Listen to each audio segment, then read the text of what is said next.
చెప్పబాయ్ 4 లక్షల 4 లక్షలు బాబాయ్ 5 లక్షలు తీసుకో. ఏంటి మరి నువ్వు ఇంత చీపుగా మాట్లాడతావు? సరే ఓకే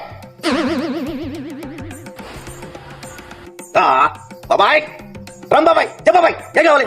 50 కోట్ల 50 కోట్లు ఏంటి బాబాయ్? 60 కోట్లు తీసుకో. అవునా? సరేనా? ఓకే సరే. మరీ చీప్ గా చూస్తున్నారు అందరూ. అబ్బా ఈ ఫోన్ లో మాట్లాడి మాట్లాడి మాట్లాడి నా కొళ్ళు నొప్పులు చేసేస్తాయి. ఎవడైనా ఒళ్ళు పిసికేవాడు ఉంటే బాగుంటుంది.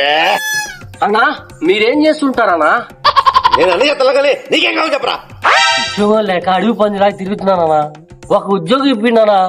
ఉద్యోగం లేక అడవి పందిలా తిరుగుతున్నావా? అరే నిజంగా అడవి పందిలాగా ఉన్నావు కదరా. సరే ఉద్యోగం ఇస్తారా, చేస్తావా? అన్నా చెప్పండి నా చేస్తాను. మరేంటంటే రోజు నువ్వు వచ్చి ఇలా ఒత్తుతూ ఉండాలి. వస్తానా? ఏం వస్తాలి? కాళ్ళు చేతులు రా. జీతం ఎంతనా? 1 లక్ష తీసుకో.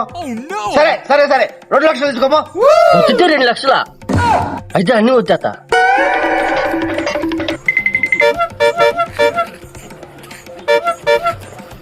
బాబాయ్ ఏంది బాబాయ్ నువ్వు రోజు మెంటల్ హాస్పిటల్ నుంచి తప్పించుకొని వస్తున్నావు? నిన్ను ఎతకలేక నేను వస్తున్నా. తొందరగా వచ్చేసాడు వీడు. రేయ్ మళ్ళీ రేపు వస్తా. ఇంకా రెడీగా ఉంటుంది.